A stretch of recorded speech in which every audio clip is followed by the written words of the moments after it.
Hello, and welcome to this week's episode of Man, We're Too Old for This, here on the Nerd Eternal Network. I'm your host, the experienced some called Jason, and with me today is... The Todd Father. CDL 113. The token sleepless mistake, Turkey. Notice nobody's no longer looking for the droid. So are you... Is the not getting sleep your mistake, or are you a mistake that has had no sleep? It was a mistake for me to be sleepless. Gotcha. Anyway, and today we're going to be talking about pop culture having a bit of a Mary Sue problem. And we'll just go ahead and launch on into it. Todd, Chicken. explain what you... Because this was your idea. Explain what you mean by Mary Sue problem. See how he throws it off. See, it was all your idea. Yeah, you don't like women. See, I was about to blame you for that. It's because Dad, I had this idea because Daddy hates women. Daddy doesn't hate women. He does. Oh. Anyway, basically it's the trope now that just about anything that you get pop culture wise has a super ninja girl in it. Basically she is fully formed. She doesn't make mistakes. She never loses a fight. She never really challenged. She is perfect in damn near every way.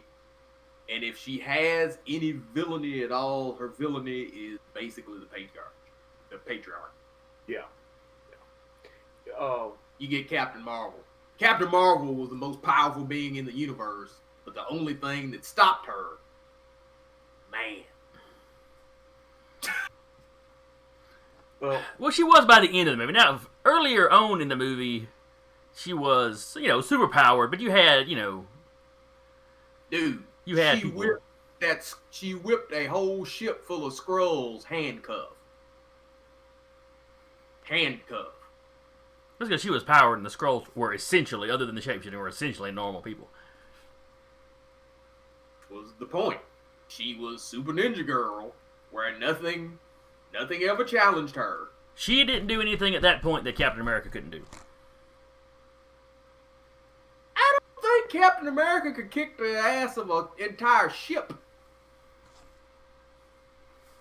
That was no handcuff. Oh, when they threw Cap in handcuffs, that was his ass. I don't know. They got one arm handcuffed in that elevator, and he still managed to kick everybody's ass. Yeah, an entire Ghost Squad in confined spaces. Yeah. Trick is when they put him, because I just watched one, so when they put him in the manacle cuffs. Oh yeah, where he didn't move his whoop arms. nobody's ass. She was in manacle cuffs where she could not use that at all. Cap's thing was they never got him secured. Yeah. They had her secured, and she beat the living shit out of that entire ship with basically blasting her feet. Yeah, that's bullshit. Yeah. The whole Mary Sue thing that's going on right now with the female characters reminds me a little bit of like back in the 80s when you had Schwarzenegger, Stallone, Van Damme, all those male action heroes. Yep. There was really no major challenge that they couldn't overcome with grunting, gritting, their teeth real hard, and slapping a bandage on 15 bullet wounds. I'm ready to fight. It's like, motherfucker, you just got shot 5 times. How are you standing? But as unrealistic as Rambo was, and 2 is fucking hilarious. Rambo, the 4th one, is the only movie where he never gets captured. Yeah. It is the only one, so even in that, yeah, he can take out the entire, he can win the Vietnam War single-handedly and add in the Russians just for kicks. But they still caught him and tortured him for a little bit. He was still under threat at some point. Yeah, there was still a threat. Mm-hmm. Yeah. Yeah, and the 4th one when they, basically, and that's kick his ass, And that's the problem is when you when you go in for a mission and you fail and get captured, and then tortured for a little while and relive memories of your childhood that you forgot. Captain Marvel failed a mission and got caught. and then fought her way out. Yes, but still failed the mission and got caught. Now, I would in no way argue that she wasn't a Mary Sue by the end of the movie. You know, when her powers kick on, full power, yeah, fleets of ships can't do anything with her. There's nothing to challenge her at all at that point. You know, she went through a big chunk of the movie trying to avoid her folks that were coming after her. Because the whole thing of, well, she was tortured and remembered her childhood, they put her in a... It floats, because they put her in a thing that was like, we're trying to... Block these memories. No, they were trying to extract information from her. And when they did, it started unblocking the shit that the Kree had blocked. Yeah. That's saying she was tortured and remembered shit ain't quite like Rambo in First Blood when they try and shave him and he's having flashbacks of the fucking Vietnam War and shit. Yeah. There was no pain there. There's just, I'm starting to, where in the hell that come from? Not sweet Jesus in heaven. I remember my best friend blowing up. There was, the point to him is there is no suffering there. There's no growth. There's no point where you go, hell, these days could this person actually lose? Yeah. Well, that was the entire point of what I said was there was a point in the movie where they clearly did lose. Like, it was very short-lived, but there was still a loss. Yeah. She went into a fight with all those blocks that she didn't know she had and flowed. When they torture her, it's like those blocks get opened up and it's like, oh, I'm more powerful than this. I can do what I need to do. Now, when you talk about her by the end of her movie, or you talk about her in Endgame, there's no argument from me there.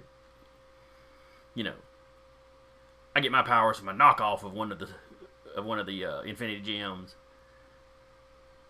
But I'm going to go out and wrestle the guy that's got like all but one of the gems at that point. Yeah. You know, it's why her getting punched out of the movie was one of my favorite scenes. Yeah. We're just going to cram her in at the end of this 10-year span of stuff. We're just going to cram this character in there and then try to make her show up everybody else. No. You take that crap, you punch it out of the movie. Yeah. I still say they should have done the Black Widow movie when they did Captain Marvel. They should have. And then let Captain Marvel be kind of the vanguard of like the new stuff going forward if they wanted to or something. Yeah. It would have made a lot more sense. Black Widow should have taken that spot, and they should have given, instead of trying to make her Superman at the end of that, they should have gave Thor and Hulk their comeuppance. Mm-hmm. Yeah. Because Thor never, that's what feels so incomplete about that is Thor was on a journey that don't finish, and they essentially turned Hulk into a bully. Because Hulk, as long as he can beat the living hell out of shit, was quick to show up and beat the hell out of shit. Yeah. The first time he ran into something that literally kicked his ass, he never fought it again. Yeah. He spent all of Infinity War basically going, I ain't fighting this motherfucker's friends. And then he shows up in Infinity War and hell, it ain't even really Hulk. No. It's just Superman. Yeah. Because he ain't as strong as Hulk, and, it's like... And he still wanted no part of Thanos. Yeah. Even PTSD Thor was still like, I gotta go fight this bastard. Yeah. Hulk didn't want no shape, form, or fashion of Thanos after Thanos beat his ass. Thanos whipped him calm. Yeah. Thor, the whole experience kind of broke him. Yeah. But there was no cowardice there. Yeah, Hulk they made a coward. But that's off the subject. We will move from Captain Marvel to Ray, the greatest of all. Defend that motherfucker. You really no. Because the closest thing she had to any kind of struggle was her youth, her upbringing, where she was an orphan.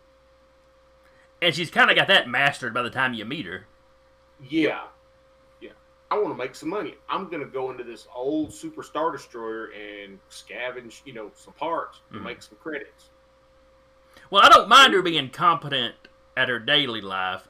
I mean, Luke was already a decent pilot and a decent shot when you run into him. When he's talking about, Yeah. Yeah. Bullseye and womp rat. You know, it's not showing up with some skills that bothers me. It's when you show up with all the skills. Do you have to learn any of them? Yeah. No. Hey, You know. I can pilot the Millennium Falcon. Why? Did you have a ship?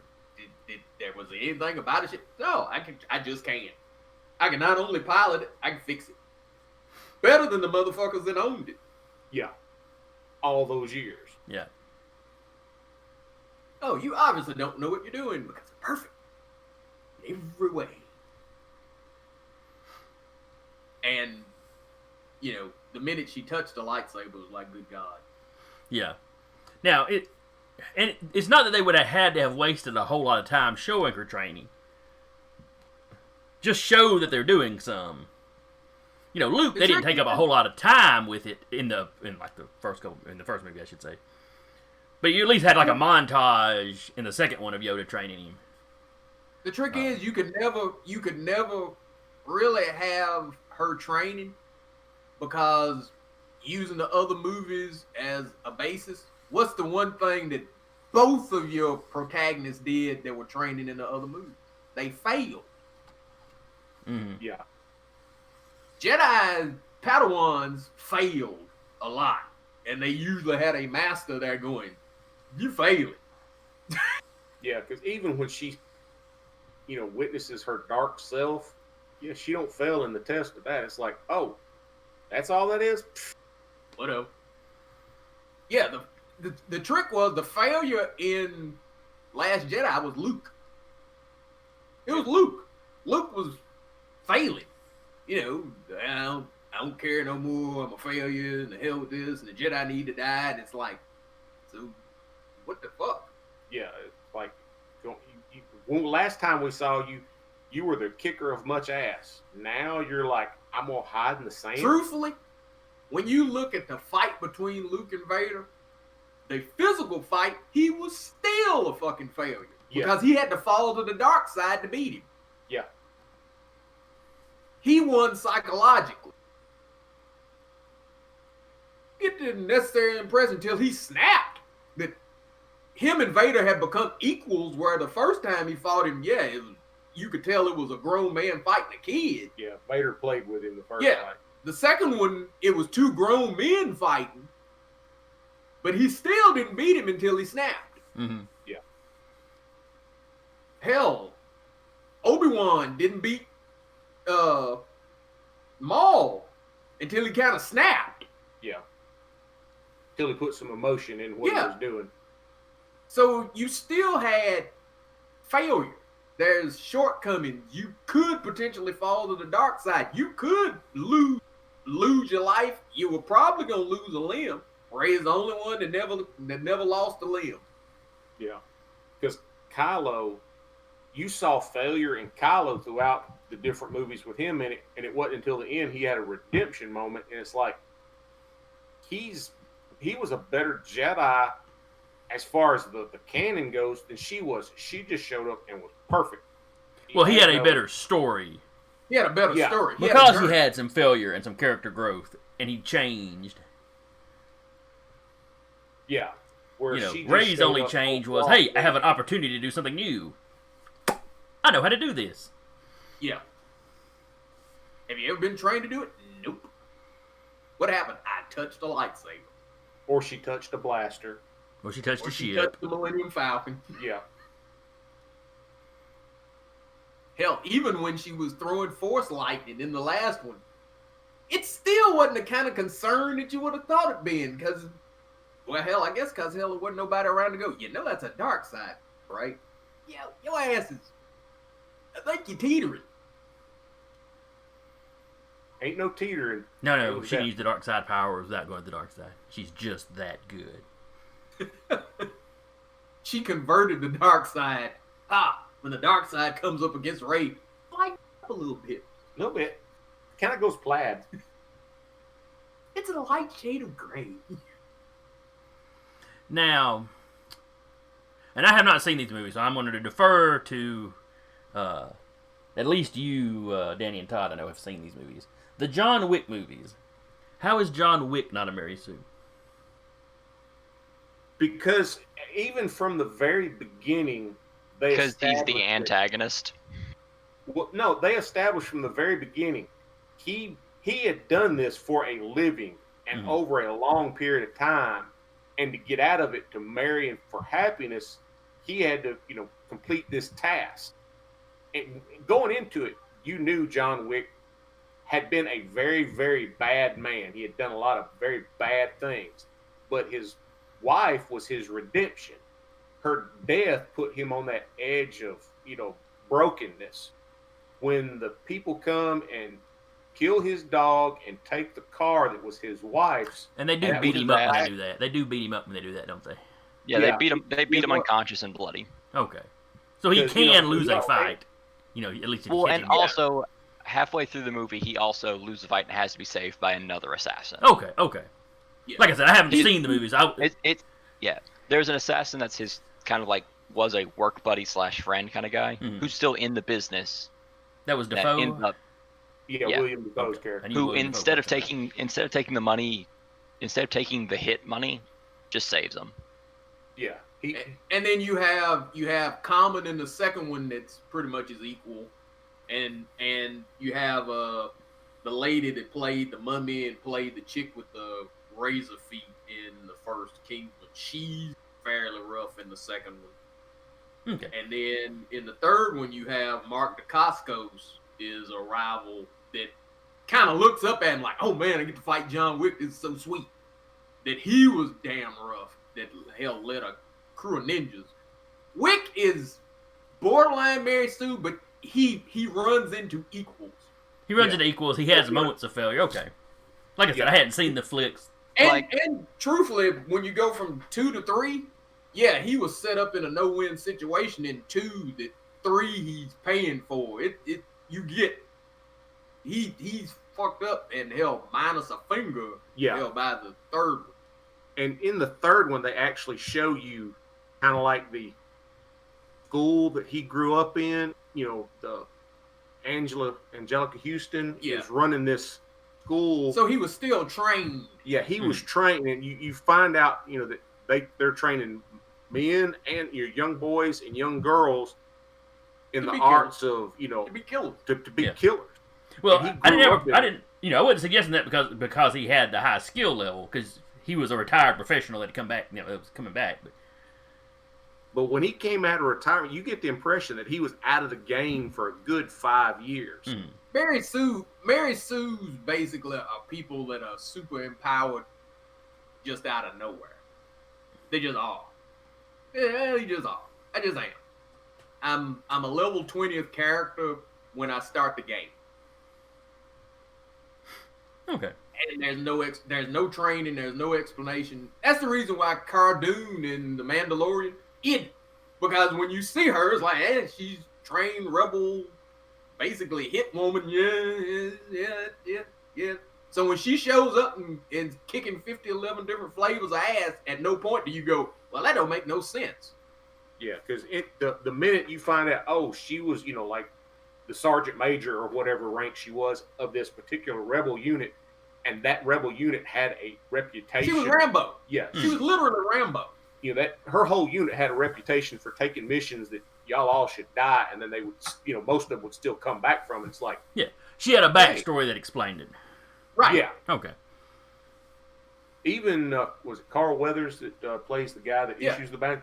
Even his character had kind of a background that, he's not just a guy that sits around and offers up the contracts. Right now he used to do this job. So, yeah, you can pick a fight with him, but you're probably gonna lose unless you're like. Mandalorian is old school Star Wars, where you can have the character that's badass, but they tell you why they're bad. Yeah. There's something there that goes, oh, they're badass because they've been trained. They've been doing this. Talking about a bunch of killers. Yeah, even in Mandalorian, the episode where he takes the job to get whatever it is, and they're going to go break some dude out of prison. The people that he runs into to take that job from, they've each been doing this for whatever time of period or on this particular planet, and if you survive, you're something. Yeah, you get the impression that, okay, And Mando gets his ass handed to him. So. Yeah. He loses when he fights. What's the chick from Shield? Ming-Na. Yeah, Ming-Na fucks him up. Giancarlo Esposito. Yeah. When he shows up, puts him on his ass. Yeah. So that he faces adversity and grows through it. It's not like he shows up whole cloth and is the kicker of everything that he sees, and it's like that's the trick. Is there needs to be something. There's got to be an L somewhere, Mm-hmm. and that's your Mary Sue's or your what they call the males, Mary Stew or something. Yeah, stew. something like that. I mean, Mary Sue is a catch-all term that they decided to go ahead and specify by making another word that means the exact same thing. But most everybody just uses Mary Sue regardless of gender. Yeah, I've never really heard anyone say Mary Stew. There's a something stew that's basically the males. Yeah. I know that because they were trying to say Luke Skywalker was one, despite the fact that you watch episode 1, he's a fuck. I mean, you watch A New Hope. Yeah, he's the kid, kind of a fuck up. Well, also 2, he's flat out fuck up. He gets pushed out of the way because, yeah, kid, you literally you cannot handle fighting Darth Vader.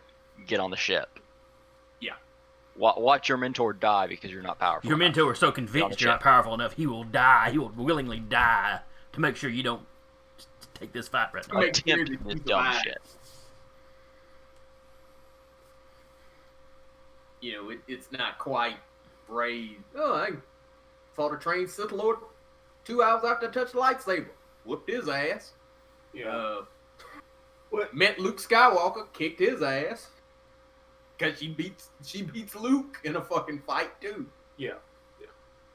If you go back a few years, even Buffy the Vampire Slayer, there were certain things that came to her where she could kick a critter or a person's ass because she was the chosen one, and that was kind of a mystical kind of thing that's just your birthright kind of thing. Mm-hmm. But she still had to have training, And Buffy wasn't a Mary Sue because hell, the Master kills her.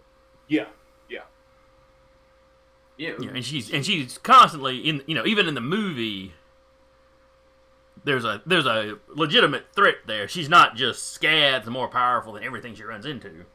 Yeah. Well, even in the TV show, she still had to have training. And in some cases, just flat out had to have help. Yeah. She did have a crew behind her. I love the last big fight with Glorificus. Yeah. Because Glory, that last big fight, they literally pull, every MacGuffin out of every previous episode that season. So everybody goes in armed to the teeth with, magical artifacts and robots and just every weird something that has shown up that they could throw at her. Yeah. In her defense, Glory was a god. Yes, oh yeah. But hell, even the mayor, fought the entire senior class. Mm-hmm. Hey, I haven't seen you since graduation. Yeah, big snake. Yeah. But that's the trick is when you get them and there's no nothing. Mm-hmm. Well, there's no real challenge. There's no real threat. There's no suffering. And because of that, there's no growth. And they're just flat out not as interesting then.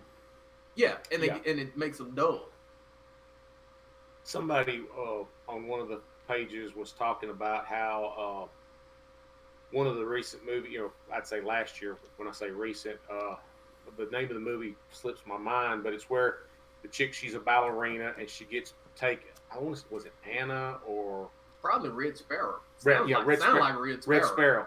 That how she was a Mary Sue, and I'm like, no, she was athletic as a ballerina, and when she took the job that they offered her, she had to go through schooling. She had to be taught this. She was Black Widow. Yeah, she was basically Black Widow because they sent her to the House of the Red Room, basically. And, they had male agents or male trainees and female trainees, but she had to start from the bottom and work her way up. She just excelled because, she had previous experience. A Mary Sue is not a female character that can kick ass. It's one that faces no challenge ever. Yeah. Mhm. And that was it's one a of the, character that literally never faces a fucking challenge. You know, like Danny mentioned Hannah trying to come up with Red Sparrow, and I haven't seen the show Hannah, but I've seen the movie that was based off the same story. You know, and she was a genetically mucked with super soldier type. You know, and still young, but the movie version, and I'm sure the series too, made it clear that her quote unquote dad had been training her from the moment they had gotten away from the organization. She was a toddler when they got away from him in the movie, and he has like a cabin up in the woods in the middle of nowhere, and from the time she can toddle around, he's teaching her martial arts, setting traps, bows, arrows, guns, you name it. He's at knives. There's really nothing she runs into that she can't take one-on-one, but she's fighting this monolithic organization with hordes of people to throw at her, and she's not bulletproof, or Yeah. Well, so there's still some threat there. You know, she has trouble socializing to some degree, so there's some give and take and loss and winning there. She loses. Well, I don't want to spoil stuff, but she takes losses throughout the thing to some degree too. Yeah. But the trick is you have to have your protagonists face things that are beyond them, or it's dull. Yeah. There's no threat there. It's dull. Well, in the movie Hannah, when she would face individuals, she was pretty good with one or two or three. When she started facing groups, she couldn't just stand there and fight them. She had to run. She had to go. She couldn't face, 20 grown armed men. Because it still ended up being a Well, little hello, kid. how are you? One of our dogs just came in the room, so if you hear gruffing, that's what it is. But, when a character is like that, I don't have a problem with it. But whether it's male or female, they show up whole cloth, and like Todd said, they start the game at level 20 and everybody else is a level 2 character. It kind of takes the enjoyment out of whatever you're watching. Well, it makes it dull. It literally makes it dull. It's like watching Superman 1, where all the enemy has against him is a rock. Give the superpowered people things that they got to worry about, like in Superman 2. Yeah. Well, when it comes to Superman flicks, the only ones I like is when he's fighting, truthfully, these days, other Kryptonians. Because it's the only time he's not a Mary Sue his damn self. Yeah. Him versus Lex Luthor was dull. Because it's just, he's a god, and that's a guy. Yeah. It's dull. That's the problem a lot of people are having with Mulan.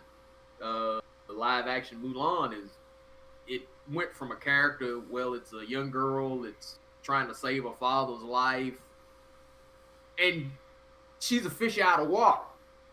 She's not ever going to be as physically strong as the men there.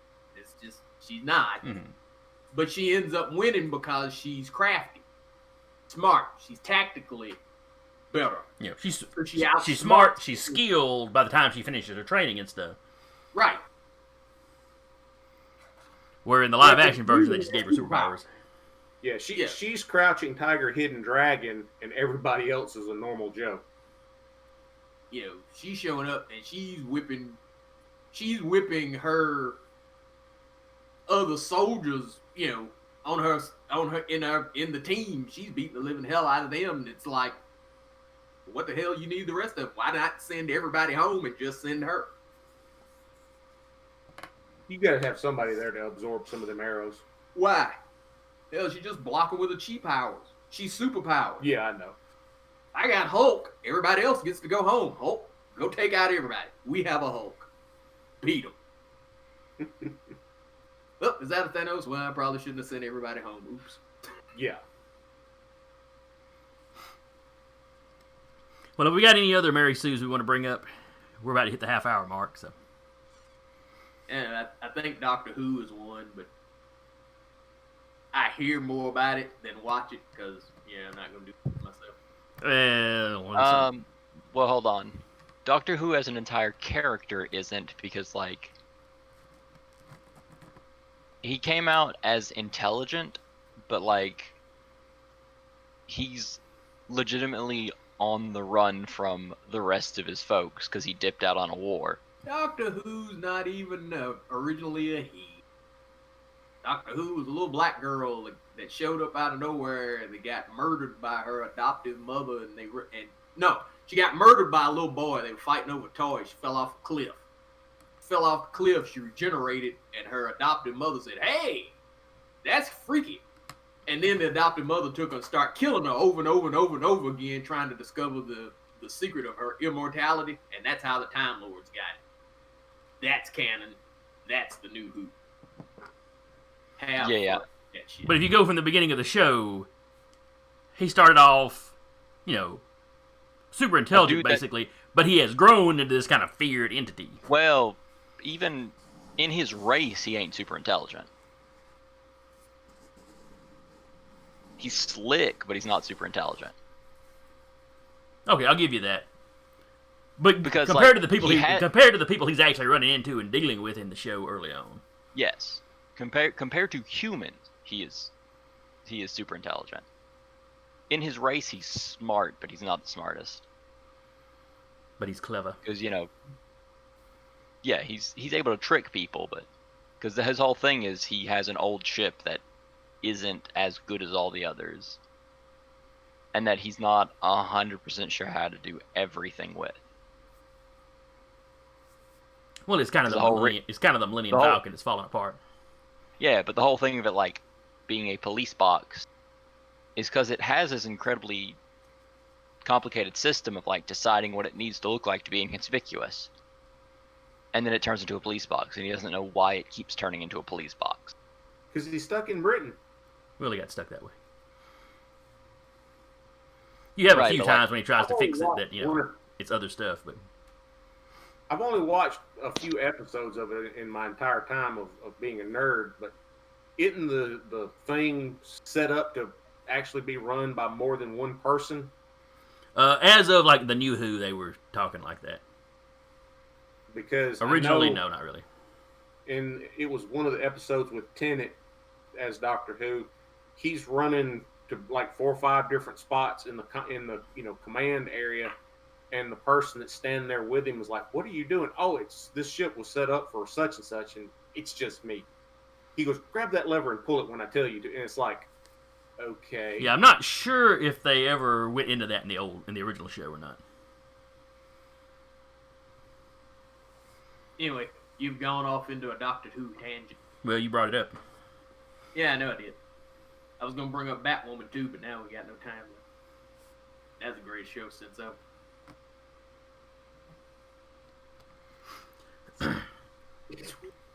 Todd just hates women. Danny, you got anybody you want to bring up? Taylor, you got anybody you want to bring up?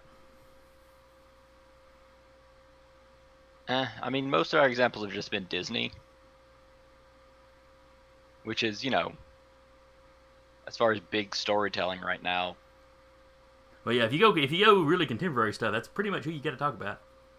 Yeah. Because on the DC side, if we want to bring up superheroes, now we mentioned Superman being a Mary Sue.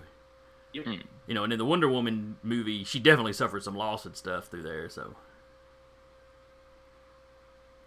I wouldn't, and you see her training, so I wouldn't count her as a Mary Sue.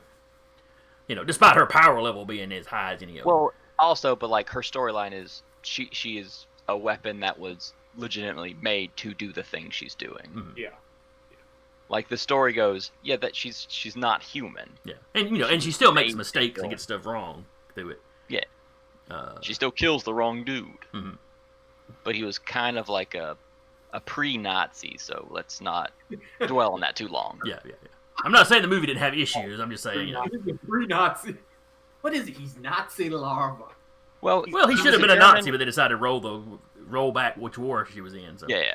If it was in World War II, he would have fit in right in with everybody else. Mm. But anyway, with Disney, it feels like, and this is going to get a very weird kind of quasi-conspiracy feel to it, but I think you'll understand and roll with it. Where Todd has talked about that adversity cookie before, of just make a character of this to fill in a gap to try to boost sales. Mm-hmm. They're kind of doing that with, well, we need a powerful female role model, but we don't actually want to put in time and effort. Yeah. Just make her amazing and move on with life. There we go. We've made a powerful woman. We get the money for it, and we can move on. Without making it an interesting character that will actually hang around long term. Yeah, well, but because with Finn, we use him in a promotional. We use him to get you in there, and then when you get him in there, when you go to the movie, he sucks. Yeah, but since they're white characters, it's make them powerful. Yeah, they suck. With those characters, they suck because they're not interesting, not because they suck in the setting. Yeah. They make them perfect. Mm. They are perfect in every way, shape, and form. It's still, it's all of a sudden it's Leia flying through space. Yeah. Which, damn. Well, I guess we'll go ahead and wrap here then. If you agreed with us, or if you disagreed with us, or if we said something that pissed you off, let us know. You can comment. You realize that Danny hates women. Danny doesn't hate women. You can, well, he's a droid. He's just programmed that way. It's not his fault.